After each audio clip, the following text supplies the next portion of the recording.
ಧನ್ಯನಾದೆ ಗುರುದೇವ, ಧನ್ಯನಾದೆ.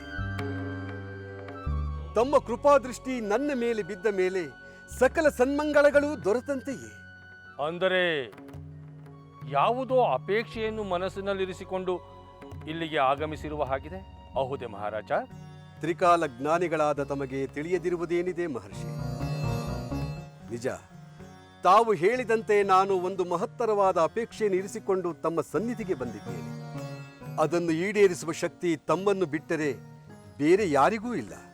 ನಿನ್ನ ಅಪೇಕ್ಷೆಯನ್ನು ನಾವು ಈಡೇರಿಸಬೇಕೆ? ಹೌದು ಗುರುದೇವ, ತಮ್ಮ ತಪಶಕ್ತಿಗೆ ಯಾವುದು ತಾನೇ ಅಸಾಧ್ಯ.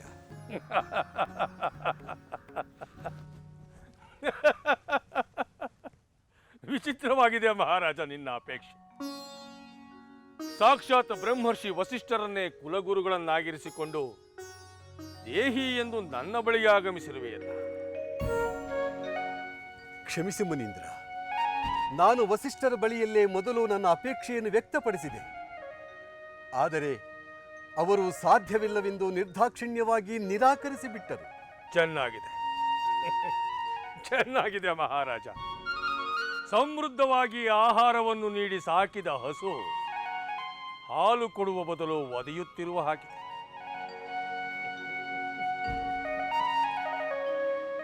ನಿನ್ನ ಸೇವೆ, ಉಪಚಾರ, ಮಾನ್ಯತೆ, ಪೂಜ್ಯತೆ ಎಲ್ಲವೂ ಬ್ರಹ್ಮರ್ಷಿ ವಸಿಷ್ಠರಿಗೆ. ನಿನ್ನ ಅಪೇಕ್ಷೆಯನ್ನು ನಾವು ಈಡೇರಿಸಬೇಕು. ಹೌದು ಮಹಾರಾಜ, ವಸಿಷ್ಠರಿಂದ ನೆರವೇರಿಸಲಾಗದ ಕಾರ್ಯವನ್ನು ನಾವು ನೆರವೇರಿಸುತ್ತೇವೆ ಎಂದು ನಿನಗೆ ಭರವಸೆ ಬಂದುದಾದರೂ ಹೇಗೆ? ಕ್ಷಮಿಸಿ ಮುನೀಂದ್ರ, ವಂಶ ಪರಂಪರೆಯನ್ನು ಗೌರವಿಸಿ ಅವರನ್ನು ಕುಲಗುರುವಾಗಿ ಮಾನ್ಯ ಮಾಡುವುದು ಕರ್ತವ್ಯವಾಗಿತ್ತು. ಆದರೆ ಅವರು ನಮ್ಮ ಕೋರಿಕೆಯನ್ನು ಈಡೇರಿಸಲಿಲ್ಲವೆಂದ ವೇಳೆ ಅವರಿಗೆ ಆ ಶಕ್ತಿ ಇಲ್ಲವೆಂದೇ ಅರ್ಥ. ತಾವಾದರೂ ಈ ಜಗತ್ತಿನಲ್ಲಿ ಏನನ್ನು ಬೇಕಾದರೂ ಸಾಧಿಸಬಲ್ಲ ಶಕ್ತಿವಂತರು, ಜೊತೆಗೆ ಶರಣಾಗತರ ಕೋರಿಕೆಯನ್ನು ಈಡೇರಿಸುವ ಕರುಣಾಶಾಲಿಗಳು. ಮಹಾರಾಜ, ನಿನ್ನ ಭರವಸೆ ನಂಬಿಕೆ ದೊಡ್ಡದು. ಹೇಳೋ ನಿನ್ನ ಮಹತ್ತರವಾದ ಅಪೇಕ್ಷೆಯನ್ನ. ಬ್ರಹ್ಮರ್ಷಿ ವಸಿಷ್ಠರು ಸೋತ ಕಡೆ ಈ ವಿಶ್ವಾಮಿತ್ರ ಗೆಲ್ಲುತ್ತಾನೆ. ಮುನೀಂದ್ರ, ಭೂಲೋಕದಲ್ಲಿ ತಾವು ಮಾಡಿದ ಉತ್ತಮ ಕಾರ್ಯಗಳಿಂದ ಪುಣ್ಯಾರ್ಜನೆ ಮಾಡಿದವರು ಮರಣಾನಂತರ ತಮ್ಮ ಭೌತಿಕ ಶರೀರವನ್ನು ಇಲ್ಲಿಯೇ ಬಿಟ್ಟು ಸ್ವರ್ಗದಲ್ಲಿ ಸ್ಥಾನ ಪಡೆಯುತ್ತಾರೆ. ಹೌದು ಮಹಾರಾಜ, ಪುಣ್ಯದ ಫಲ ಸ್ವರ್ಗ, ಪಾಪದ ಫಲ ನರಕ. ನಿನಗೂ ಸ್ವರ್ಗದ ಅಪೇಕ್ಷೆ? ಹೌದು ಮುನಿವರ್ಯ, ಆದರೆ ನನ್ನ ಮರಣಾನಂತರವಲ್ಲ. ಈ ಭೌತಿಕ ದೇಹದ ಸಹಿತವಾಗಿಯೇ ಸ್ವರ್ಗಕ್ಕೆ ಹೋಗಲು ನಾನು ಬಯಸುತ್ತೇನೆ. ಅಂದರೆ ಸಶರೀರನಾಗಿ ಸ್ವರ್ಗವನ್ನು ಪ್ರವೇಶ ಮಾಡುವ ಅಪೇಕ್ಷೆ? ಹೌದು ಪೂಜ್ಯರೇ, ನನ್ನ ಈ ಅಪೇಕ್ಷೆ ಈಡೇರಿಸಲು ನಿಮ್ಮ ಕೃಪೆಯಾಗಬೇಕು ಅಷ್ಟೇ. ಆಗಲಿ, ನಿನ್ನ ಅಪೇಕ್ಷೆಯನ್ನ ನಾನು ಈಡೇರಿಸುತ್ತೇನೆ. ಏಕಾಗ್ರತೆಯಿಂದ ಪರಶಿವನನ್ನ ನೀನು ಧ್ಯಾನ ಮಾಡು. ನಾನು ನನ್ನ ತಪಶಕ್ತಿಯನ್ನೆಲ್ಲ ದಾರಿ ಎರೆದು ಸಶರೀರನಾಗಿ ನಿನ್ನನ್ನು ಸ್ವರ್ಗ ಪ್ರವೇಶ ಮಾಡಿಸುತ್ತೇನೆ. ಅಲ್ಲಿ ಇಂದ್ರಾದಿ ದೇವತೆಗಳು ನಿನ್ನನ್ನು ಆದರದಿಂದ ಬರಮಾಡಿಕೊಳ್ಳುತ್ತಾರೆ. ಧನ್ಯನಾದೆ ಮುನೀಂದ್ರ.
ನಿಲ್ಲು, ಅಲ್ಲೇ ನಿಲ್ಲು. ಎಷ್ಟು ಧೈರ್ಯ ನಿನಗೆ? ಭೂಲೋಕದಲ್ಲಿ ಮಾತೃಗರ್ಭದಲ್ಲಿ ನವಮಾಸಗಳನ್ನು ಕಳೆದು ಬೆಳೆದು ಕಲುಷಿತವಾದ ಈ ನರ ಶರೀರದಿಂದ ಇಲ್ಲಿಯವರೆಗೂ ಬಂದಿರುವುದೇ ಮಹಾಪರಾಧ. ಇಲ್ಲವೋ ದೇವೇಂದ್ರ, ನನ್ನನ್ನು ಯಾರೆಂದು ತಿಳಿದಿರುವೆ? ನಾನು ಸೂರ್ಯಕುಲ ಸಂಜಾತ ಅಯೋಗ್ಯಾಧೀಶ ತ್ರಿಶಂಕು ಮಹಾರಾಜ. ಇಲ್ಲವೋ ದೇವೇಂದ್ರ, ನನ್ನನ್ನು ಯಾರೆಂದು ತಿಳಿದಿರುವೆ? ನಾನು ಸೂರ್ಯಕುಲ ಸಂಜಾತ ಅಯೋಗ್ಯಾಧೀಶ ತ್ರಿಶಂಕು ಮಹಾರಾಜ. ಮಹಾರಾಜ, ನೀನ್ ಯಾರೆಂದು ನನಗೆ ಚೆನ್ನಾಗಿ ಗೊತ್ತು. ನಿನ್ನ ಕುಲಗೋತ್ರಗಳ ಬಗ್ಗೆ ದೇವತೆಗಳಿಗೆ ಅಪಾರವಾದ ಗೌರವವಿದೆ. ಆದರೆ ನಿನ್ನ ಈ ಕ್ರಮ ಸರಿಯಾದುದ್ದಲ್ಲ. ಭೂಲೋಕದಲ್ಲಿ ನೀನು ಮಾಡಿದ ಪುಣ್ಯ ಕಾರ್ಯಗಳಿಂದ, ಯಜ್ಞ ಯಾಗಾದಿಗಳಿಂದ ನಿನಗೆ ಸ್ವರ್ಗವಾಸ ಖಂಡಿತ ದೊರೆಯುತ್ತದೆ. ಆದರೆ ಅಲ್ಲಿಯವರೆಗೂ ನೀನು ಕಾಯಬೇಕು. ನಿನ್ನ ಆಯಸ್ಸು ಮುಗಿದು ಭೌತ ದೇಹವನ್ನು ತೊರೆದು ದಿವ್ಯ ದೇಹವನ್ನು ಧರಿಸಿ ಬಂದಾಗ ಮಾತ್ರ ನಿನಗೆ ಸ್ವರ್ಗ ಪ್ರವೇಶ. ದೇವೇಂದ್ರ, ಅದೆಲ್ಲ ಭೂಲೋಕದಲ್ಲಿ ಎಲ್ಲರಿಗೂ ಅನ್ವಯಿಸುವ ಕ್ರಮ. ಆ ಎಲ್ಲರಂತೆ ನಾನಲ್ಲ. ಈ ದೇಹದ ಮೇಲೆ ನನಗೆ ಬಹಳ ಅಭಿಮಾನವಿದೆ ದೇವೇಂದ್ರ. ಆದ್ದರಿಂದ ನಾನು ನನ್ನ ದೇಹದಿಂದ ಈ ಸ್ವರ್ಗವನ್ನು ಪ್ರವೇಶಿಸಲು ಬಯಸುತ್ತೇನೆ. ಸಾಧ್ಯವಿಲ್ಲ ಮಹಾರಾಜ, ಎಂದಿಗೂ ಸಾಧ್ಯವಿಲ್ಲ. ಸ್ವರ್ಗದ ನೀತಿ ನಿಯಮಗಳನ್ನು ಮೀರುವಂತಿಲ್ಲ. 1000 ಯಾಗ ಮಾಡಿದ ಪುಣ್ಯಾತ್ಮನೇ ಆದರೂ ಸಶರೀರನಾಗಿ ಸ್ವರ್ಗ ಪ್ರವೇಶ ಮಾಡುವಂತಿಲ್ಲ. ಸುಳ್ಳು ಹೇಳಬೇಡ ದೇವೇಂದ್ರ. ತಮ್ಮ ತಪೋಬಲದಿಂದ ಮುನಿಗಳು, ಶೌರ್ಯ ಪ್ರತಾಪಗಳಿಂದ ಮಹಾವೀರರು ಸ್ವರ್ಗಕ್ಕೆ ಭೇಟಿ ಕೊಡಲು ನನಗೆ ಗೊತ್ತಿಲ್ಲವೆಂದುಕೊಂಡಿರುವೆಯಾ? ಮಹಾರಾಜ, ಅಪೂರ್ವ ಶಕ್ತಿವಂತರಾದ ಮಹಾಮಹಿಮಾನ್ವಿತರಾದ ಅವರೊಂದಿಗೆ ನಿನ್ನನ್ನು ಹೋಲಿಸಿಕೊಳ್ಳಬೇಡ. ದೇವೇಂದ್ರ, ಅಯೋಧ್ಯಾಧಿಪತಿಯಾದ ಈ ತ್ರಿಶಂಕು ಮಹಾರಾಜನನ್ನು ಸಾಮಾನ್ಯನೆಂದುಕೊಂಡಿರುವೆಯಾ? ನಾನು ಸಾಮಾನ್ಯನಾಗಿದ್ದರೆ ಸ್ವರ್ಗದ ಬಾಗಿಲವರೆಗೂ ಬರಲು ಸಾಧ್ಯವಾಗುತ್ತಿದ್ದೆ. ತಮ್ಮ ತಪೋಬಲದಿಂದ ಇಲ್ಲಿಯವರೆಗೂ ಕಳುಹಿಸಿಕೊಟ್ಟ ವಿಶ್ವಾಮಿತ್ರ ಮಹಾಮುನಿಗಳು ಸಾಮಾನ್ಯರೇ? ತ್ರಿಲೋಕಗಳನ್ನು ನಡುಗಿಸಬಲ್ಲ ಪ್ರಚಂಡ ತಪಸ್ವಿಗಳನ್ನು ಅಪಮಾನಿಸುವ ಉದ್ದಟತನ ತೋರಬೇಡ. ನಾನು ಒಳಗೆ ಬಂದೇ ಬರುತ್ತೇನೆ. ಸಾಧ್ಯವಿಲ್ಲ.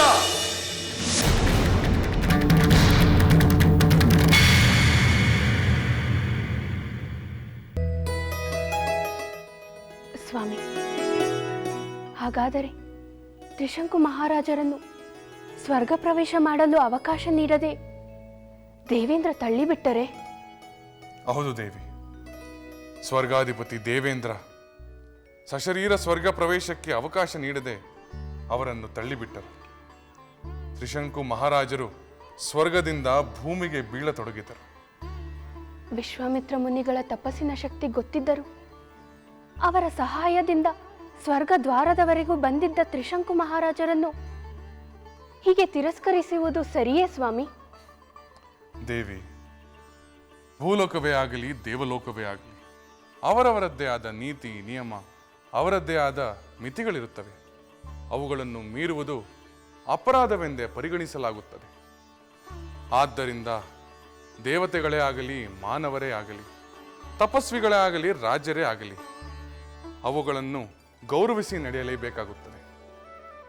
ಆದರೆ ಕೆಲವು ಸಲ ವಿಶೇಷ ಮಹಿಮೆಗಳಿಂದ ಋಷಿಗಳು ಮತ್ತು ದೇವದಾನವರಲ್ಲಿ ಅಪೂರ್ವ ಶಕ್ತಿ ಉಳ್ಳವರು ಲೋಕ ಸಂಚಾರ ಮಾಡಲು ಸಾಧ್ಯವಾಗುತ್ತದೆ. ಆದರೆ ತ್ರಿಶಂಕು ಮಹಾರಾಜರು ಅಂತಹ ಪುಣ್ಯಶಾಲಿಗಳಾಗಿರಲಿಲ್ಲ. ವಿಶ್ವಾಮಿತ್ರ ಮುನಿಗಳ ತಪೋಬಲ ಅವರನ್ನು ಸ್ವರ್ಗದ ಬಾಗಿಲವರೆಗೂ ಕರೆದೊಯ್ಯಲು ಸಾಧ್ಯವಾಯಿತೇ ಹೊರಟು ಅವರನ್ನು ಒಳಗೆ ಕರೆದೊಯ್ಯಲು ಸಾಧ್ಯವಾಗಲಿಲ್ಲ. ತಮ್ಮ ತಪಸ್ಸನ್ನೇ ದಾರೆ ಎರೆದು ಅಂತ ಮಹಾ ಸಾಹಸ ಮಾಡಿದ ವಿಶ್ವಾಮಿತ್ರರಿಗೆ ಎಷ್ಟು ಕೋಪ ಬಂದಿರಬಹುದು? ಹೌದು ದೇವಿ. ಸ್ವರ್ಗದಿಂದ ಭೂಮಿಗೆ ಬೀಳುತ್ತಿರುವ ತ್ರಿಶಂಕು ಮಹಾರಾಜರನ್ನು ಕಂಡು ವಿಶ್ವಾಮಿತ್ರ ಮುನಿಗಳು ಆಕ್ರೋಶಗೊಂಡರು.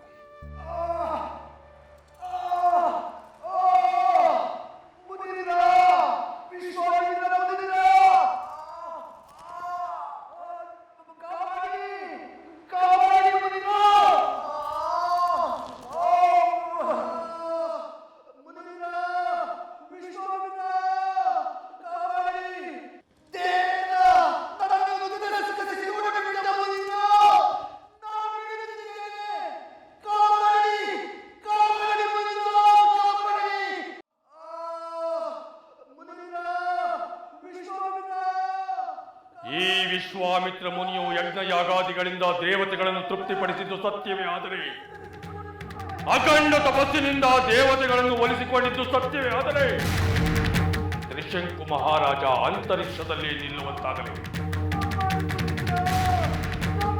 ನಿಲ್ಲು ತ್ರಿಶಂಕು!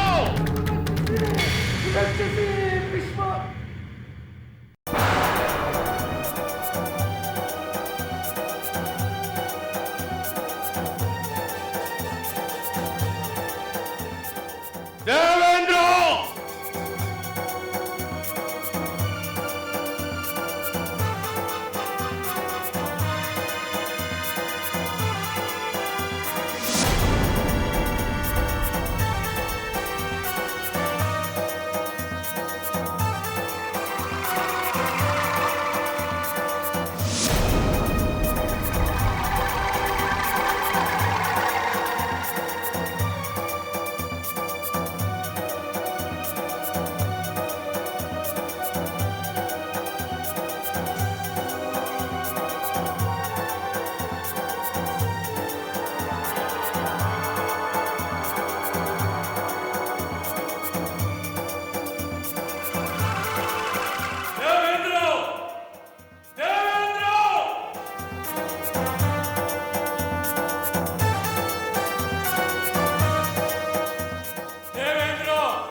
ಪ್ರಭು ಬಂದಿರಾ? ಬನ್ನಿ, ಕುಳಿತುಕೊಳ್ಳಿ.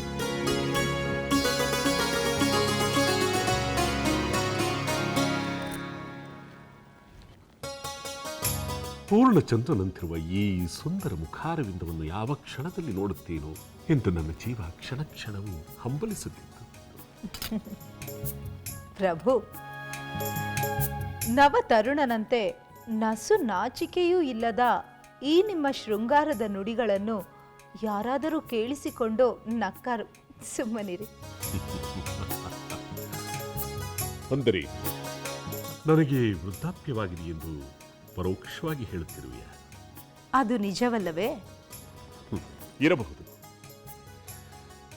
ಕಾಲನ ಕರಾಳ ನಿಯಮದಿಂದ ವೃದ್ಧಾಪ್ಯ ಕಾಣಿಸಿಕೊಂಡಿರಬಹುದು. ಆದರೆ ಈ ನನ್ನ ಮನಸ್ಸು ನವತಾರುಣ್ಯ, ನವೋಲ್ಲಾಸ, ಚೈತನ್ಯದಿಂದ ತುಂಬಿ ತುಳುಕುತ್ತಿದೆ. ಹೌದು ದೇವಿ, ನವ ಯೌವನದಿಂದ ಕಂಗೊಳಿಸುತ್ತಿರುವ ನಿನ್ನೆದುರು ನಾನು ನಿಂತಾಗ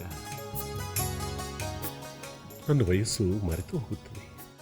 ಶೃಂಗಾರ ಸಾಮ್ರಾಜ್ಯ ಕೈಬೀಸಿ ಕರೆಯುತ್ತದೆ. ಪುತ್ರರ ವಿವಾಹವಾಗಿ ಸೊಸೆಯರು ಮನೆಗೆ ಬಂದ ಮೇಲೂ ಇಷ್ಟೊಂದು ವ್ಯಾಮೋಹವೇ? ದೇವಿ, ವ್ಯಾಮೋಹವಿಲ್ಲದ ಬದುಕು ಹಸಿರಿಲ್ಲದ ಬರಡು ನೆಲದಂತೆ ನಿಷ್ಪ್ರಯೋಜಕ. ಇಂದು ನಿಮ್ಮ ಶೃಂಗಾರ ನೆರೆ ಬಂದ ತೊರೆಯ ಹಾಗೆ ಉಕ್ಕಿ ಹರಿಯುತ್ತಿದೆ. ಉಕ್ಕಿ ಹರಿಯುತ್ತಿರುವ ಆ ಶೃಂಗಾರದ ತೊರೆ ನಿನ್ನ ಸನ್ನಿಧಿಯಲ್ಲಿ ಶಾಂತವಾಗಬೇಕು. ಎಲ್ಲ ಬರೀ ಬಡಿವಾರ. ಬಡಿವಾರ? ಹಾಗೆಂದರೆ ನೀನು ನನ್ನ ಪ್ರಾಣ, ನನ್ನ ಸರ್ವಸ್ವ. ಆಹುದೇ? ಹಾಗಾದರೆ ನನ್ನ ಪುತ್ರ ಭರತ? ಭರತ ನನ್ನ ಜೀವ. ಸುಳ್ಳು. ದೇವಿ, ಈ ಅನುಮಾನ ನಿನಗೇಕೆ ಬಂತು? ನನ್ನ ಪುತ್ರ ಭರತ ಕೇಕೆಯಿ ರಾಜ್ಯಕ್ಕೆ ಹೋಗಿ ಎಷ್ಟು ಕಾಲವಾಯಿತು. ಅವನನ್ನು ನೋಡುವ ಆಸೆ ನಿಮಗಿಲ್ಲವೇ ಪ್ರಭು? ನೋಡುವ ಆಸೆ ಯಾರಿಗೆ ಇರುವುದಿಲ್ಲ. ಭರತ ತನ್ನ ತಾತನ ಮನೆಯಲ್ಲಿ ಆನಂದವಾಗಿದ್ದಾನೆ. ಅವನನ್ನೇಕೆ ಅಡ್ಡಿಪಡಿಸಬೇಕು? ಆದರೆ ನನಗೆ ನನ್ನ ಪುತ್ರನನ್ನು ನೋಡುವ ಆಸೆಯಾಗುತ್ತಿದೆ. ಯಾವ ತಾಯಿಗೆ ತಾನೇ ತನ್ನ ಪುತ್ರನನ್ನು ನೋಡುವ ಆಸೆ ಇರುವುದಿಲ್ಲ? ಮಾತು ಮರೆಸಬೇಡಿ ಪ್ರಭು. ದೇವಿ, ಅದಕ್ಕೆ ಇಷ್ಟೊಂದು ಭಾವಾವೇಶವೇ?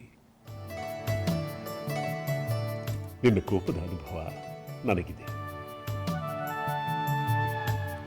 ದೇವಿ. ಭರತನನ್ನು ಯಾವಾಗ ಬೇಕಾದರೂ ಕರೆಸಿಕೊಳ್ಳಬಹುದು. ಆದರೆ ಬಯಕೆಯಿಂದ ಬಾಯಾರಿ ಬಂದಿರುವ ಈ ಬಡಪಾಯಿಯನ್ನು ಕಡೆಗಣಿಸಬೇಡ. ಈ ನಿನ್ನ ಸುಕೋಮಲವಾದ ಭಾವಬಂಧನದ ವಾಕ್ಯವನ್ನು ಕರುಣಿಸು.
ವಿಶ್ವಾಮಿತ್ರ ಮುನೀಂದ್ರರಿಗೆ ಪ್ರಣಾಮಗಳು. ದೇವೇಂದ್ರ, ಏನಿದು ನಿನ್ನ ಉದ್ದಟತನ? ಕ್ಷಮಿಸಿ ಮುನೀಂದ್ರ, ಕೋಪವೇಕೆ? ನಾವೆಂದೂ ನಿಮ್ಮ ವಿಷಯದಲ್ಲಿ ಅಪಚಾರ ಮಾಡಿಲ್ಲ. ದಯಮಾಡಿ ಸ್ವರ್ಗದ ಆತಿಥ್ಯವನ್ನು ಸ್ವೀಕರಿಸಿ. ನಿನ್ನ ಆತಿಥ್ಯವನ್ನು ಸ್ವೀಕರಿಸಲು ನಾವಿಲ್ಲಿಗೆ ಆಗಮಿಸಿಲ್ಲ. ನಿನ್ನ ಉದ್ದಟತನಕ್ಕೆ ತಕ್ಕ ಶಾಸ್ತಿಯನ್ನು ಮಾಡಲು ಆಗಮಿಸಿದ್ದೇವೆ. ಏನಾಯಿತು ಮುನೀಂದ್ರ? ನಾನಾವ ಅಪರಾಧ ಮಾಡಿದೆ? ಮಾಡಬೇಕಾಗಿರುವ ಅಪರಾಧಗಳನ್ನೆಲ್ಲ ಮಾಡಿ ಈಗ ನಾನೇನು ಮಾಡಿದೆ ಎಂದು ಅಮಾಯಕನಂತೆ ನಟಿಸಬೇಡ. ನಾನು ನನ್ನ ತಪೋಬಲವನ್ನೆಲ್ಲ ದಾರಿ ಎರೆದು ತ್ರಿಶಂಕು ಮಹಾರಾಜನನ್ನು ಸಶರೀರನಾಗಿ ಸ್ವರ್ಗಕ್ಕೆ ಕಳುಹಿಸಿದರೆ ನೀನು ನಿನ್ನ ದರ್ಪ ದುರಹಂಕಾರಗಳಿಂದ ಅವನನ್ನು ಸ್ವರ್ಗದಿಂದ ದೂಡಿದ್ದೀಯೆ. ನನ್ನ ತಪಶಕ್ತಿಗೆ ಅವಮಾನ ಮಾಡಿದ ನಿನ್ನನ್ನು ಸುಮ್ಮನೆ ಬಿಡುವುದಿಲ್ಲ. ನೀನೇ ನಿನ್ನ ಸ್ವರ್ಗಾಧಿಪತ್ಯದಿಂದ ಚ್ಯುತನಾಗುವಂತೆ ಮಾಡುತ್ತೇನೆ ದೇವೇಂದ್ರ. ಮನ್ನಿಸಿ ಮುನೀಂದ್ರ, ಆಕ್ರೋಶವನ್ನು ಬಿಟ್ಟು ಶಾಂತರಾಗಿ. ನಿಮ್ಮಂತಹ ಮಹಾತ್ಮರನ್ನಾಗಲಿ ನಿಮ್ಮ ತಪಶಕ್ತಿಯನ್ನಾಗಲಿ ಅಪಮಾನಿಸುವ ಅಲ್ಪ ನಾನಲ್ಲ. ಆ ಉದ್ದೇಶವು ನನಗಿಲ್ಲ. ಹಾಗಿದ್ದರೆ ನನ್ನ ತಪಶಕ್ತಿಯ ಅರಿವಿದ್ದರೂ ತ್ರಿಶಂಕು ಮಹಾರಾಜನಿಗೆ ಸ್ವರ್ಗದ ಪ್ರವೇಶವನ್ನು ನಿರಾಕರಿಸಿ ಏಕೆ ದೂಡಿಬಿಟ್ಟೆ? ಮುನೀಂದ್ರ, ನೀವು ನನ್ನನ್ನು ತಪ್ಪು ತಿಳಿದಿದ್ದೀರಿ. ದೇವಲೋಕದ ನಿಯಮಗಳು ನಿಮಗೆ ತಿಳಿದಿಲ್ಲವೇ? ದೇವಲೋಕದ ಅಧಿಪತಿಯಾಗಿರುವ ನಾನು ಈ ನಿಯಮಗಳಿಗೆ ಬದ್ಧಿತನಾಗಬೇಕಾಗಿರುವುದು ನನ್ನ ಧರ್ಮವಲ್ಲವೇ? ಈಗ ತ್ರಿಶಂಕು ಮಹಾರಾಜನು ಸಶರೀರನಾಗಿ ಸ್ವರ್ಗ ಪ್ರವೇಶಕ್ಕೆ ಅವಕಾಶ ನೀಡಿದರೆ ಮುಂದೆ ಇಲ್ಲಿಯ ನಿಯಮಗಳನ್ನೆಲ್ಲ ಮೀರಿ ಭೂಲೋಕದವರು ಯಾರದೋ ಬಲದಿಂದ ಸ್ವರ್ಗ ಪ್ರವೇಶ ಮಾಡತೊಡಗಿದರೆ ದೇವಲೋಕದ ಪಾವಿತ್ರ್ಯತೆ ಉಳಿಯುವುದೇ? ಅಂದರೆ ತ್ರಿಶಂಕು ಮಹಾರಾಜನು ಸಶರೀರನಾಗಿ ಸ್ವರ್ಗವನ್ನು ಪ್ರವೇಶ ಮಾಡಿದರೆ ಸ್ವರ್ಗದ ಪಾವಿತ್ರತೆ ಹಾಳಾಗುತ್ತದೆ ಎಂದು ಅರ್ಥವೇ? ನನ್ನ ತಪಸ್ಸಿನ ಗೌರವಕ್ಕಿಂತ ನಿನ್ನ ಸ್ವರ್ಗದ ಪಾವಿತ್ರತೆಯೇ ಮುಖ್ಯವಾದರೆ ನಿನ್ನ ಸ್ವರ್ಗದ ಕೊಡವೆಯೇ ಬೇಡ. ಈ ವಿಶ್ವಾಮಿತ್ರನ ತಪಶಕ್ತಿ ಏನೆಂಬುದನ್ನು ಇಡೀ ಜಗತ್ತಿಗೆ ತೋರಿಸಿಕೊಡುತ್ತೇನೆ. ನನ್ನ ತಪಶಕ್ತಿಯನ್ನೆಲ್ಲ ದಾರೆ ಎರೆದು ತ್ರಿಶಂಕು ಮಹಾರಾಜನಿಗೆ ಪ್ರತಿ ಸ್ವರ್ಗವನ್ನು ಸೃಷ್ಟಿಸುತ್ತೇನೆ. ಆ ನನ್ನ ಸ್ವರ್ಗದ ಮುಂದೆ ಈ ನಿನ್ನ ಸ್ವರ್ಗ ತೃಣಕ್ಕೆ ಸಮಾನವಾಗುವಂತೆ ಮಾಡುತ್ತೇನೆ ದೇವೇಂದ್ರ. ಮುನೀಂದ್ರ, ನೀವು ಒಂದಲ್ಲ ಹಲವು ಸ್ವರ್ಗಗಳನ್ನೇ ಸೃಷ್ಟಿಸಿ, ನನಗೆ ಅದರ ಚಿಂತೆ ಇಲ್ಲ. ನಿಯಮಗಳನ್ನೆಲ್ಲ ಮೀರಿ ತ್ರಿಶಂಕು ಸಶರೀರನಾಗಿ ಸ್ವರ್ಗ ಪ್ರವೇಶಿಸುವುದು ತಪ್ಪಿತಲ್ಲ. ಈ ಸ್ವರ್ಗದ ಪ್ರತಿಷ್ಠೆ ಉಳಿಯಿತಲ್ಲ. ಅಷ್ಟೇ ಸಾಕು.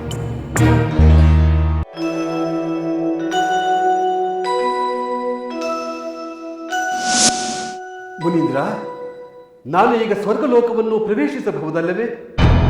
ನಿಮ್ಮ ಶಕ್ತಿಗೆ ಹೆದರಿ ಆ ದೇವೇಂದ್ರ ನಾನು ಸ್ವರ್ಗಲೋಕಕ್ಕೆ ಪ್ರವೇಶಿಸಲು ಅನುಮತಿ ಕೊಟ್ಟನೆ? ಇಲ್ಲ ಮಹಾರಾಜ, ದೇವಲೋಕದ ನಿಯಮಗಳು ಅದಕ್ಕೆ ಅವಕಾಶ ನೀಡುವುದಿಲ್ಲವಂತೆ.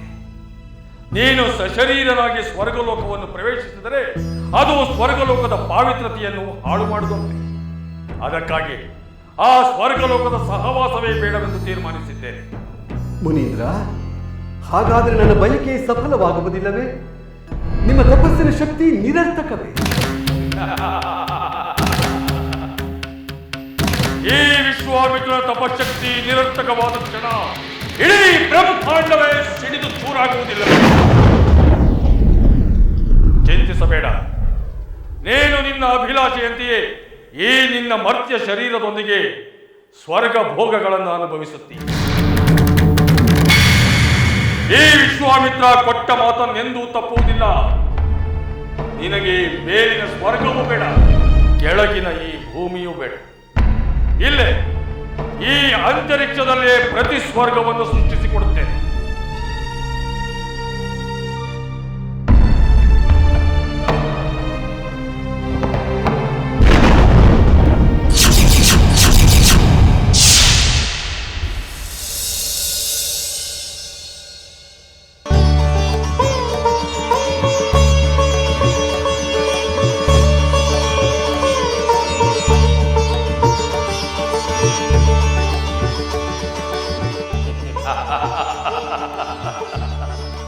ಮಹಾರಾಜ, ಈ ವಿಶ್ವಾಮಿತ್ರ ತನ್ನ ತಪಶಕ್ತಿಯಿಂದ ನಿರ್ಮಿಸಿದ ಪ್ರತಿ ಸ್ವರ್ಗ ಮುಂದೆ ಇದು ತ್ರಿಶಂಕು ಸ್ವರ್ಗವೆಂದೇ ವಿಖ್ಯಾತವಾಗುತ್ತದೆ.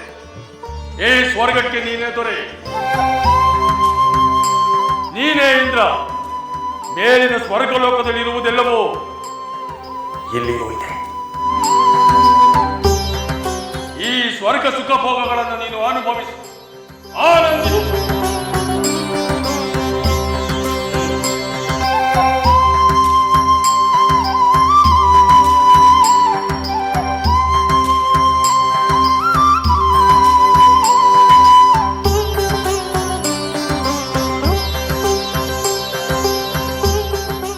ತ್ರಿಶಂಕು ಮಹಾರಾಜ, ಈ ವಿಶ್ವಾಮಿತ್ರ ತನ್ನ ತಪಶಕ್ತಿಯಿಂದ ನಿರ್ಮಿಸಿದ ಈ ಸ್ವರ್ಗಕ್ಕೆ ನೀನೇ ಅಧಿಪತಿ.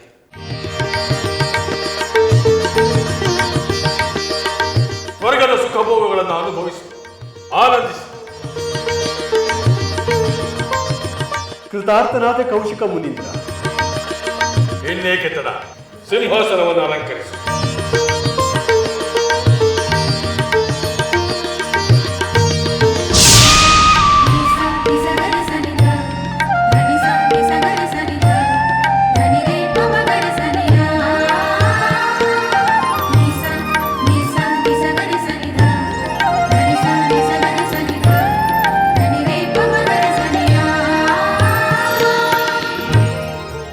ಬ್ರಹ್ಮರ್ಷಿ ವಿಶ್ವಾಮಿತ್ರರ ಛಲವೆಂದರೆ ಛಲ. ಅವರು ಸ್ವರ್ಗದ ನಿಯಮಗಳಿಗೂ ಮನ್ನಣೆ ನೀಡಿದರು. ಅವರು ಕೊಟ್ಟ ಮಾತನ್ನು ಉಳಿಸಿಕೊಂಡರು. ತ್ರಿಶಂಕು ಮಹಾರಾಜರಿಗೆ ಪ್ರತಿ ಸ್ವರ್ಗವನ್ನೇ ನಿರ್ಮಿಸಿದ್ದು ಅದ್ಭುತವಲ್ಲವೇ? ಹೌದು ದೇವಿ, ಅದ್ಭುತವೇ. ಆದರೆ ಆ ಅದ್ಭುತ ಕಾರ್ಯವನ್ನು ಮಾಡಿದ ಅದೇ ವಿಶ್ವಾಮಿತ್ರ ಮುನಿಗಳು ತ್ರಿಶಂಕು ಮಹಾರಾಜರ ಪುತ್ರ ಹರಿಶ್ಚಂದ್ರರ ರಾಜಕೋಶಗಳನ್ನು ದಾನವಾಗಿ ಪಡೆದು ಬಿಟ್ಟರು. ದೇವಿ, ಮನ್ನಿಸಬೇಕು. ಮಹಾರಾಣಿ ಕೌಸಲ್ಯ ದೇವಿಯವರು ತಮ್ಮನ್ನು ಕೂಡಲೇ ಬರಲು ತಿಳಿಸಿದ್ದಾರೆ. ದೇವಿ, ರಾಜ ಹರಿಶ್ಚಂದ್ರರ ಕಥೆಯನ್ನು ನಾನು ಇನ್ನೊಮ್ಮೆ ತಿಳಿಸುತ್ತೇನೆ. ನೀನು ಹೋಗಿ ಮಾತೆಯವರನ್ನು ಕಾಣು. ಹಾಗೇ ಆಗಲಿ ಸ್ವಾಮಿ.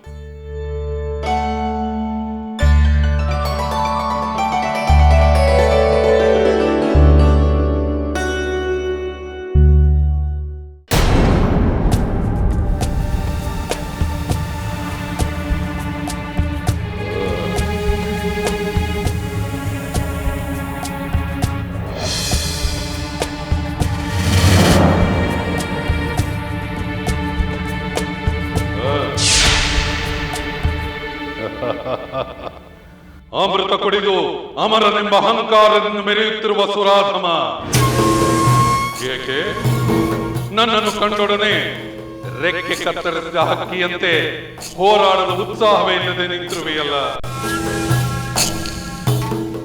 ಎಲೈ ನೀಚ, ದೇವತೆಗಳ ಎದುರು ರಾವಣ ಬರುವುದು ಒಂದೇ, ಸೂರ್ಯ ಚಂದ್ರ ಎದುರು ರಾಹು ಕೇತುಗಳು ಬರುವುದು ಒಂದೇ. ಗ್ರಹಣ ಹಿಡಿದ ಸೂರ್ಯನಂತೆ ಏಕೆ ನಿಂತಿರುವೆ? ನೆನಪಿಸಿಕೋ ನಿನ್ನ ಶಸ್ತ್ರಾಸ್ತ್ರಗಳನ್ನು, ಪ್ರಯೋಗಿಸು ಈ ರಾವಣನ ಮೇಲೆ. ಲಂಕಾಧೀಶ್ವರ ರಾವಣ, ಅಮರಲೋಕದ ಒಡೆಯ ದೇವೇಂದ್ರನೇ ನಿನಗೆ ಶರಣಾದ ಮೇಲೆ, ಸ್ವರ್ಗವನ್ನು ನಿನಗೆ ಒಪ್ಪಿಸಿ ಜೈಕಾರ ಹೇಳಿದ ಮೇಲೆ ನಾನು ನಿನ್ನೊಡನೆ ಯುದ್ಧ ಮಾಡುವುದರಲ್ಲಿ ಅರ್ಥವಿಲ್ಲ. ನಿನ್ನ ಬಲಾಪರಾಕ್ರಮಕ್ಕೆ ನಾನು ಸೋತೆನೆಂದು ಹೇಳಿ ನಿನಗೆ ಜೈಕಾರ ಹಾಕುತ್ತೇನೆ. ಕೂಡುದು ಅಮೃತವನ್ನು ಕುಡಿದು ಮರಣವನ್ನು ಗೆದ್ದಿರುವ ನೀನು ನನ್ನೊಡನೆ ಯುದ್ಧ ಮಾಡಲು ಹೆದರುವ ನಿನ್ನಂತ ಹೇಡಿಯನ್ನು ನೋಡಿದರೆ ನನಗೆ ಅಸಹ್ಯವಾಗುತ್ತಿದೆ. ಎಲೈ ಸುರಾಧಮ, ಯೋಚಿಸು. ಯುದ್ಧವೇ ಮಾಡದೆ ಸೋಲೊಪ್ಪಿಕೊಳ್ಳುವ ನಿನ್ನಂಥವನಿಂದ ಇಡೀ ಸುರಲೋಕವೇ ಅಪಮಾನದಿಂದ ತಲೆ ತಗ್ಗಿಸುವಂತಾಗುತ್ತದೆ. ಏನು ಒಲವಿದ್ದಷ್ಟು ಯುದ್ಧ ಮಾಡಿ ನನ್ನಲ್ಲಿ ಸೋಲನ್ನು ಒಪ್ಪಿಕೊಳ್ಳುವಿಯಾ, ಅಥವಾ ನನ್ನನ್ನು ಕಂಡೊಡನೆ ಹೆದರಿ ಓಡಿದ ಅಂಜು ಪುರುಗ ಎಂಬ ಅಪಹಾಸ್ಯಕ್ಕೆ ಈಡಾಗಿ ಅವಮಾನಿತನಾಗುವೆಯಾ? ಹೇಳು. ಆಯಿತು, ನಿನ್ನ ಈ ಕಟು ಮಾತುಗಳನ್ನು ಕೇಳಿ ದುಃಖಿಸುವುದಕ್ಕಿಂತ ನಿನ್ನೊಡನೆ ಯುದ್ಧ ಮಾಡುವುದೇ ಲೇಸು. ಎದುರಿಸು ನನ್ನ ಅಸ್ತ್ರ ಪ್ರಯೋಗವನ್ನ.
ಸುರಾಧಮ, ನಿನ್ನ ಅಸ್ತ್ರಗಳೆಲ್ಲವೂ ನಾಶವಾದವು. ಪ್ರಯೋಗಿಸು.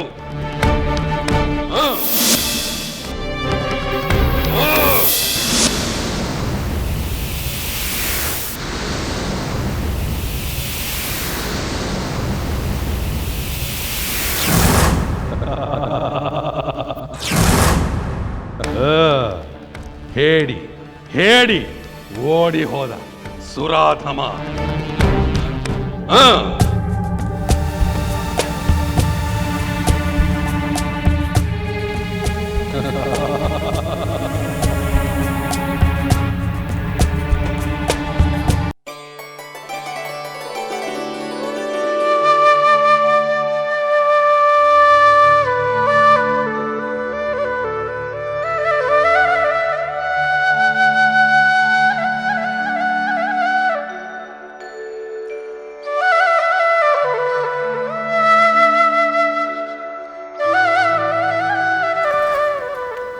ದೀರ್ಘ ಸುಮಂಗಲಿ ಬಾ.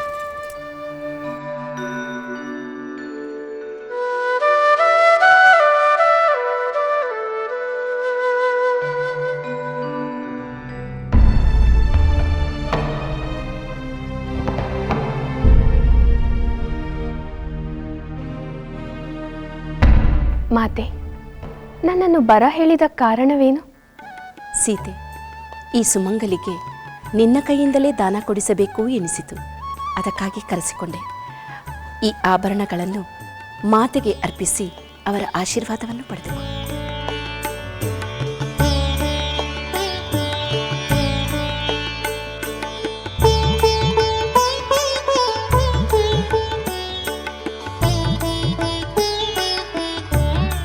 ಅಖಂಡ ಸೌಭಾಗ್ಯವತಿಯಾಗಿ ಸತ್ಪುತ್ರರ ಮಾತೆಯಾಗು.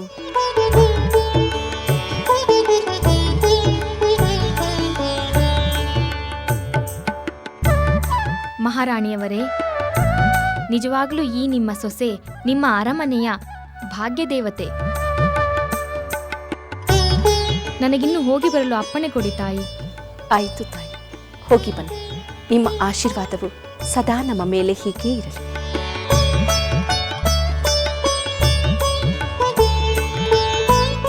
ಮಾತೆ, ಈ ಸುಮಂಗಳಿಗೆ ನನ್ನಿಂದ ದಾನ ಕೊಡಿಸಿದ ಕಾರಣವೇನು? ಸೀತೆ, ಈ ಸೌಭಾಗ್ಯವತಿಯ ಹಾರೈಕೆಯಿಂದ ನಮ್ಮ ಸೌಭಾಗ್ಯವು ಸುರಕ್ಷಿತವಾಗಿರಬೇಕೆಂಬುದೇ ನನ್ನ ಆಸೆ. ಬಹಳ ವರ್ಷಗಳಿಂದ ಈ ರೂಢಿಯನ್ನು ನಾನು ಪಾಲಿಸಿಕೊಂಡು ಬಂದಿದ್ದೇನೆ. ಇನ್ನು ಮುಂದೆ ಇದನ್ನು ನೀನು ಮುಂದುವರಿಸಿಕೊಂಡು ಹೋಗಬೇಕೆಂಬುದೇ ನನ್ನ ಆಸೆ. ಸಜ್ಜನರ ಹರಿಕೆ ನಮ್ಮನ್ನು ಕಾಯುತ್ತಿದೆ ಎಂದು ನನಗೂ ಗೊತ್ತು. ಆದರೆ ಏನು ಸೀತೆ, ಸಂಕೋಚ ಪಡಬೇಡ, ಕೇಳು. ನೀವು ನಿತ್ಯ ಧರಿಸುತ್ತಿದ್ದ ಆಭರಣಗಳನ್ನೆಲ್ಲ ಆ ಸುಮಂಗಳಿಗೆ ಕೊಟ್ಟು ಬಿಟ್ಟರಲ್ಲ, ಏಕೆ ಮಾತೆ? ಅರಮನೆಯಲ್ಲಿ ಬೇರೆ ಆಭರಣಗಳು ಇರಲಿಲ್ಲವೇ? ಅವೇ ಬೇಕು ಎಂದು ಆಕೆ ಏನಾದರೂ ಆಸೆಯಿಂದ ಕೇಳಿದಳೆ? ಇಲ್ಲ ಸೀತೆ, ಈ ಸುಭಿಕ್ಷ ನಾಡಿನಲ್ಲಿ ಆಸೆಯಿಂದ ಬೇಡುವ ದೀನರು ಯಾರೂ ಇಲ್ಲ. ಹಾಗಾದರೆ ನಿಮ್ಮ ಒಡವೆಗಳನ್ನು ಏಕೆ ಕೊಟ್ಟಿರಿ? ನೀವು ನಿರಾಭರಣೆ ಆಗಿರುವುದನ್ನು ಕಂಡು ನನಗೇಕೋ ಧರಿಸಿ ಆನಂದ ಪಡಬೇಕು ಎಂಬ ಮನಸ್ಸೇ ಇಲ್ಲದಿದ್ದ ಮೇಲೆ ಆ ಆಭರಣಗಳು ಏಕೆ ಬೇಕು? ಏಕೆ ಮಾತೆ, ಏನಾಯಿತು? ಇಂಥ ನಿರಾಸಕ್ತಿ ಏಕೆ?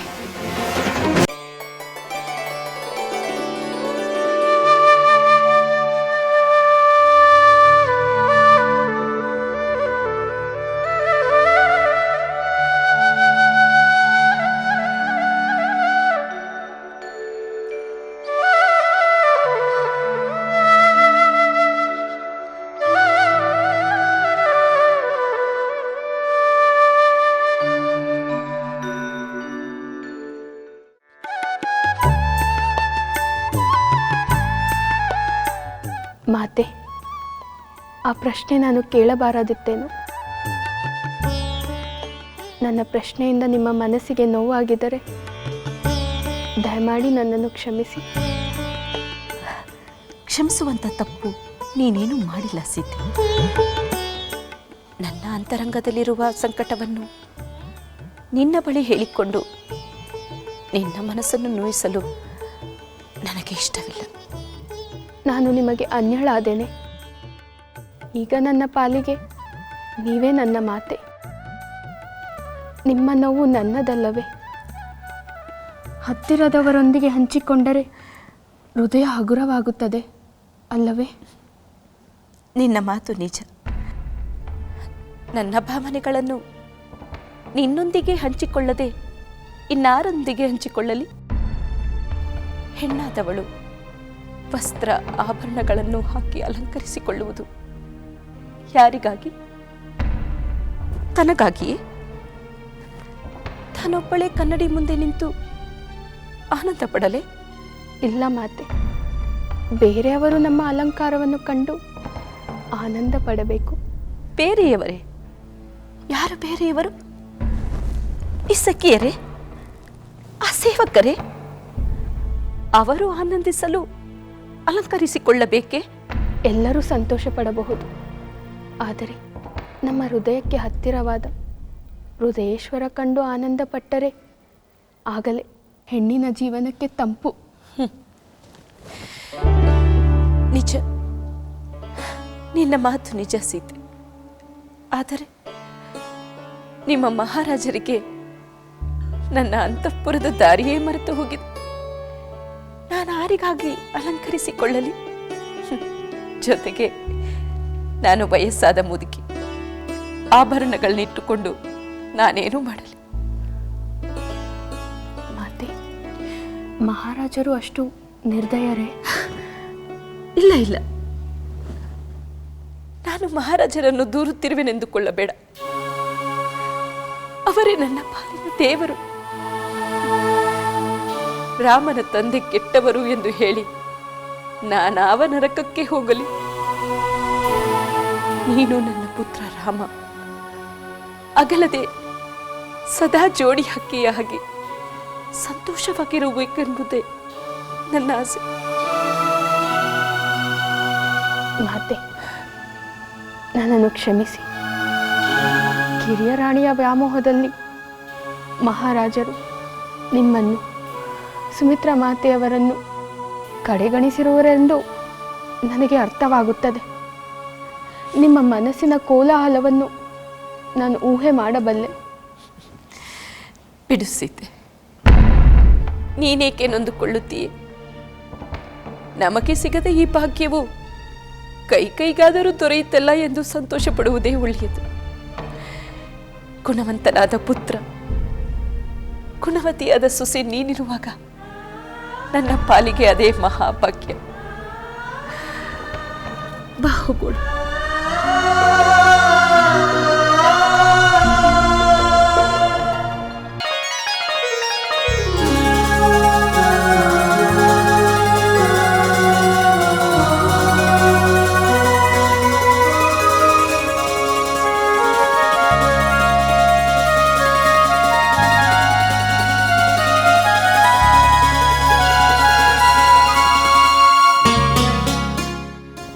ಇಷ್ಟು ಹೊತ್ತಾದರೂ ಮಂಚ ಬಿಟ್ಟು ಇಳಿದಿಲ್ಲ. ಹೀಗೆ ಬಿಟ್ಟರೆ ಮತ್ತೆ ನಿದ್ರೆ ಹೋಗಿಬಿಟ್ಟಾರು. ಛೇ, ಎಷ್ಟು ಸಲ ಎಚ್ಚರ ಹೇಳಿದರೂ ಕೇಳುವುದಿಲ್ಲ. ಹೆತ್ತ ಮಗನ ಭವಿಷ್ಯದ ಬಗ್ಗೆ ಯೋಚಿಸುವುದೇ ಇಲ್ಲವಲ್ಲ. ಏಕೆಂತ ಮಂಕುತನ ಇವರಿಗೆ?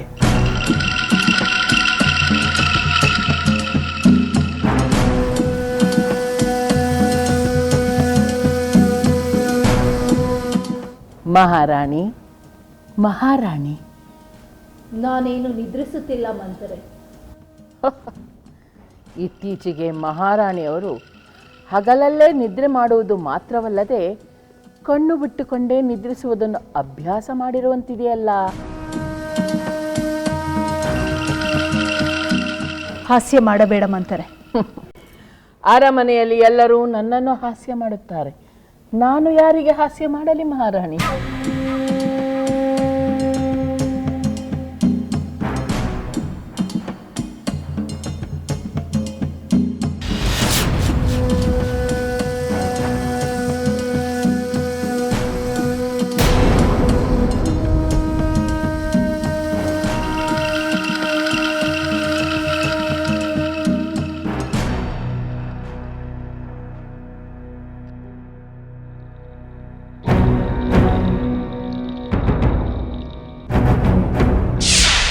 ಸಹೋದರಿ ಸೀತೆ, ಸೀತೆ,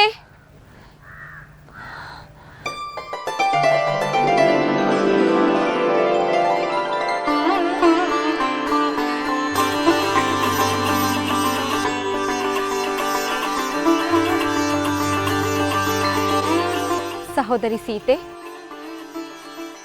ನಿನ್ನನ್ನು ಎಲ್ಲೆಲ್ಲಿ ಹುಡುಕುವುದು? ಇರುವಲ್ಲಿ ಹುಡುಕದೆ ಎಲ್ಲೆಲ್ಲೋ ಹುಡುಕಿದರೆ ಅದು ನನ್ನ ತಪ್ಪೆ?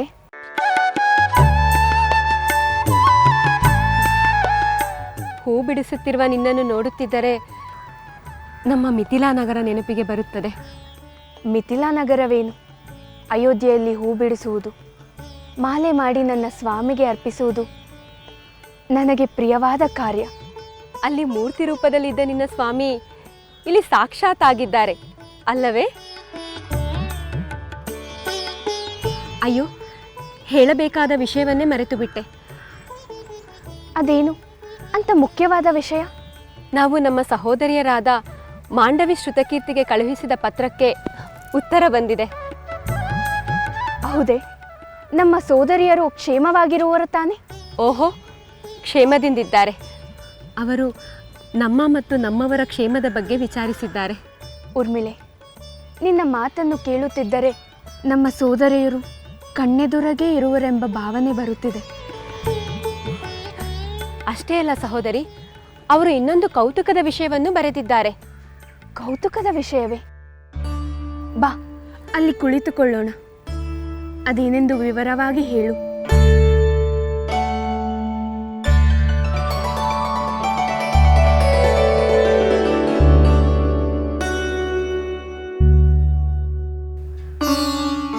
ಅದೇನು ಕೌತುಕದ ವಿಷಯ? ಭರತನ ಮಾತೆಯವರಾದ ಕೈಕೈ ಮಹಾರಾಣಿಯವರ ತಂದೆ ಅಶ್ವಪತಿ ಮಹಾರಾಜರ ವಿಷಯ. ಅಂದರೆ ಭರತನ ಪಿತಾಮಹರ ವಿಷಯ ಎಂದು ಹೇಳು. ಹೌದು ಸಹೋದರಿ. ಅಶ್ವಪತಿ ಮಹಾರಾಜರಿಗೆ ಪ್ರಾಣಿ, ಪಕ್ಷಿ ಮತ್ತು ಕೀಟಗಳ ಭಾಷೆಯೂ ತಿಳಿಯುವುದಂತೆ.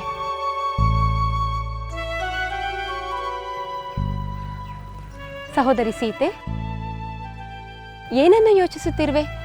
ನನ್ನ ಮಾತುಗಳನ್ನು ಕೇಳಿ ನಿನಗೆ ಅಚ್ಚರಿಯಾಗಲಿಲ್ಲವೇ? ಅಷ್ಟೊಂದು ಅಚ್ಚರಿಯಾಗಲಿಲ್ಲ. ಏಕೆಂದರೆ ಕೆಲವರಿಗೆ ಪ್ರಾಣಿ, ಪಕ್ಷಿಗಳ ಭಾಷೆ ತಿಳಿಯುವ ಶಕ್ತಿ ಇರುವುದೆಂದು ನಮಗೂ ತಿಳಿದಿದೆ. ಮಹಾರಾಜ, ಪ್ರಾಣಿ ಪಕ್ಷಿಗಳ ಮಾತನ್ನು ಕೇಳಿ ತಿಳಿಯುವ ಅಪರೂಪದ ವಿದ್ಯೆಯನ್ನು ನಿನಗೆ ಉಪದೇಶಿಸಿರುವೆ. ಆದರೆ ಈ ವಿದ್ಯೆಯಿಂದ ಯಾರಿಗೂ ಯಾವ ಕೇಡು ಸಂಭವಿಸಬಾರದು. ಎಲ್ಲಾದರೂ ಉಂಟೆ ಮುನೀಂದ್ರ. ಕೇವಲ ಕುತೂಹಲಕ್ಕಾಗಿ ನಾನು ಈ ವಿದ್ಯೆಯನ್ನು ತಿಳಿದುಕೊಂಡನೇ ಹೊರತು ಇದರಿಂದ ಯಾರಿಗೂ ಯಾವ ಕೇಡನ್ನು ಬಯಸುವ ಯೋಚನೆ ನನ್ನಲ್ಲಿಲ್ಲ. ಹಾಗೆ ನನ್ನ ಇನ್ನೊಂದು ನಿಬಂಧನೆಯನ್ನು ನೀನು ಪಾಲಿಸಲೇಬೇಕು. ಹೇಳಿ ಮುನೀಂದ್ರ, ನಿಮ್ಮ ಯಾವುದೇ ನಿಬಂಧನೆಯನ್ನು ನಾನು ಶಿರಸಾವಹಿಸಿ ಪಾಲಿಸುತ್ತೇನೆ. ಮಹಾರಾಜ, ನಿನಗೆ ಪ್ರಾಣಿ ಪಕ್ಷಿಗಳ ಭಾಷೆ ತಿಳಿದಿದೆ ಎಂದು ಯಾರಿಗೂ ತಿಳಿಯಬಾರದು. ಇಲ್ಲ ಗುರುದೇವ, ಖಂಡಿತವಾಗಿಯೂ ಇದನ್ನು ನಾನು ಯಾರಿಗೂ ತಿಳಿಸುವುದಿಲ್ಲ. ಯಾರಿಗೂ ಎಂದರೆ ನಿನ್ನ ಪತ್ನಿ, ಪುತ್ರರು, ಬಂಧು ಬಾಂಧವರು, ಮಿತ್ರರು ಯಾರಿಗೂ ತಿಳಿಯಬಾರದು. ಇಲ್ಲ, ತಿಳಿಸುವುದಿಲ್ಲ. ಎಂತಹುದೇ ಸಂದರ್ಭ ಬಂದರೂ ಕೂಡ ನಾನಿದನ್ನು ಯಾರಿಗೂ ತಿಳಿಸುವುದಿಲ್ಲ. ಒಂದು ವೇಳೆ ನೀನು ಈ ನಿಬಂಧನೆಯನ್ನು ಮೀರಿ ಯಾರಿಗಾದರೂ ತಿಳಿಸಿದರೆ ಮರಣ, ಕೂಡಲೇ ನಿನ್ನ ಮರಣ ಸಂಭವಿಸುತ್ತದೆ. ಮಹಾರಾಜ, ಭಯವಾಗುತ್ತಿದೆಯೇ? ಮುನೀಂದ್ರ, ಈ ನಿಮ್ಮ ನಿಬಂಧನೆಯನ್ನು ಮೀರಿ ನನ್ನ ಪ್ರಾಣಕ್ಕೆ ಎರವಾಗುತ್ತೇನೆಯೇ? ಇಲ್ಲ, ಯಾವುದೇ ಸಂದರ್ಭದಲ್ಲಿಯೂ ನಿಮ್ಮ ಮಾತನ್ನು ಎಂದೆಂದಿಗೂ ನಾನು ಮೀರುವುದಿಲ್ಲ. ಆಗಲಿ, ಹೋಗಿ ಬಾ ಮಹಾರಾಜ, ನಿನಗೆ ಮಂಗಳವಾಗಲಿ. ಧನ್ಯೋಸ್ಮಿ ಗುರುದೇವ. ಹಾಸ್ಯ ಮಾಡಬೇಡ ಮಂಥರೆ. ಅರಮನೆಯಲ್ಲಿ ಎಲ್ಲರೂ ನನ್ನನ್ನು ಹಾಸ್ಯ ಮಾಡುತ್ತಾರೆ. ನಾನು ಯಾರಿಗೆ ಹಾಸ್ಯ ಮಾಡಲಿ ಮಹಾರಾಣಿ?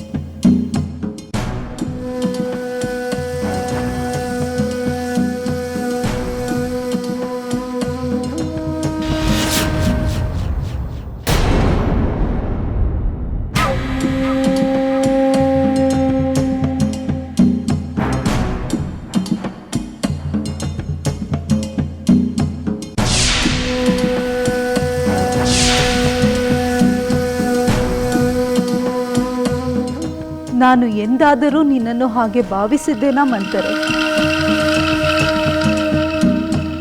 ನೀವು ಹೇಗೆ ಭಾವಿಸಿದರೂ ನನ್ನ ಆಕ್ಷೇಪವಿಲ್ಲ. ನೀವು ನನ್ನನ್ನು ಅಪಹಾಸ್ಯ ಮಾಡಿದರೂ ನಾನು ಬೇಸರ ಮಾಡಿಕೊಳ್ಳುವುದಿಲ್ಲ ಮಹಾರಾಣಿ. ಏಕೆಂದರೆ ನೀವು ನನ್ನ ಅಕ್ಕರೆಯ ಅಮೃತವನ್ನುಂಡು ಬೆಳೆದವರು. ಆದರೆ ಏನು ಮಾಡುವುದು, ಆ ಬ್ರಹ್ಮ ನನ್ನ ಹಣೆಯ ಮೇಲೆ ದಾಸಿ ಎಂದು ಆಳವಾಗಿ ಬರೆದು ಬಿಟ್ಟಿದ್ದಾನಲ್ಲ. ಹಾಗನ್ನಬೇಡ ಮಂಥರೆ, ನೀನು ದಾಸಿ ಅಲ್ಲ, ನನ್ನ ಮಾತೆ. ಗೊತ್ತಾಯಿತೆ? ನೀನೇ ನನ್ನ ಮಾತೆ. ನಿಮ್ಮ ಪ್ರೀತಿ ತುಂಬಿದ ಮಾತು ಕೇಳಿ ನಾನು ಸೋತೆ ಮಹಾರಾಣಿ.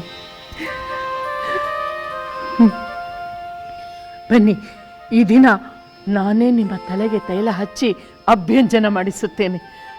ಕುಳಿತುಕೊಳ್ಳಿ.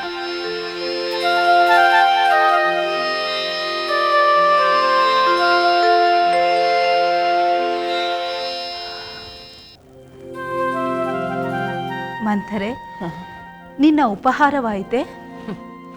ನಿಮಗಿಂತ ಮೊದಲು ಎಂದಾದರೂ ಉಪಹಾರವಾಗಲಿ ಊಟವಾಗಲಿ ಮಾಡಿದ್ದೇನೆಯೇ?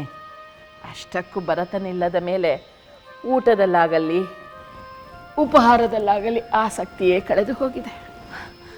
ಮಂಥರೆ, ಭರತನನ್ನು ಕರೆಸಲು ಮಹಾರಾಜರನ್ನು ರಾತ್ರಿ ಕೇಳಿದೆ. ಹೌದೇ?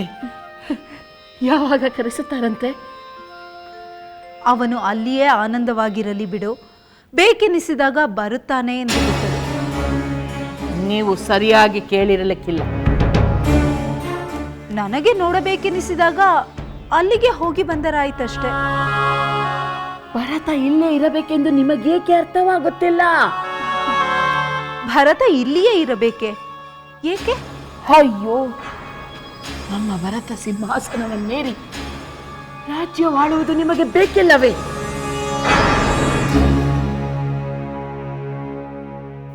ಏನು?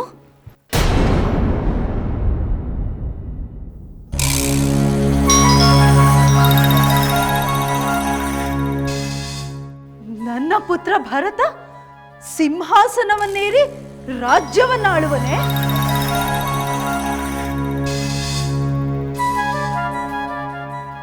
ಇದು ಸಾಧ್ಯವೇ ಎಂಬ ಪ್ರಶ್ನೆ ಬೃಹತ್ಕಾರವಾಗಿ ನಿಮ್ಮೆದುರಿಗೆ ಕಾಣಿಸುತ್ತಿದೆಯಲ್ಲವೇ?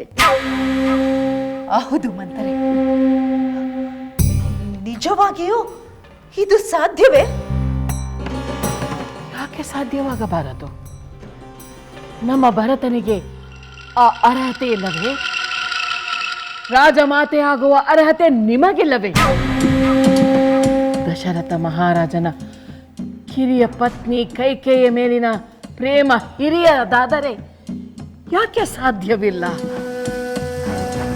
ಹೌದು, ಏಕೆ ಸಾಧ್ಯವಿಲ್ಲ? ಈ ಪ್ರಶ್ನೆಯನ್ನು ನಾವು ಕೇಳಿದರೆ ಸಾಲದು. ಇದೇ ಪ್ರಶ್ನೆಯನ್ನು ನೀವು ದಶರಥ ಮಹಾರಾಜನ ಕೇಳಿ ಉತ್ತರ ಪಡೆಯಬೇಕು. ಕೇಳುತ್ತೇನೆ ಮಂಥರೆ, ಖಂಡಿತ ಕೇಳುತ್ತೇನೆ. ಕೇಳಿ ಉತ್ತರವನ್ನು ಪಡೆಯುತ್ತೇನೆ.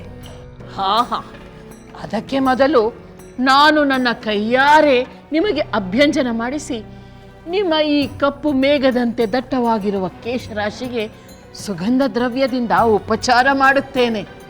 ಆಮೇಲೆ ಹೊಟ್ಟೆ ತುಂಬ ಭೋಜನ, ಸಂಜೆವರೆಗೂ ಗಾಢ ನಿದ್ರೆ. ರಾತ್ರಿ ಎಚ್ಚರ. ಬರೀ ಶೃಂಗಾರ ಲೀಲೆಗಲ್ಲ, ನಿಮ್ಮ ಪ್ರಶ್ನೆಗೆ ಮಹಾರಾಜರಿಂದ ಉತ್ತರ ಪಡೆಯಲು.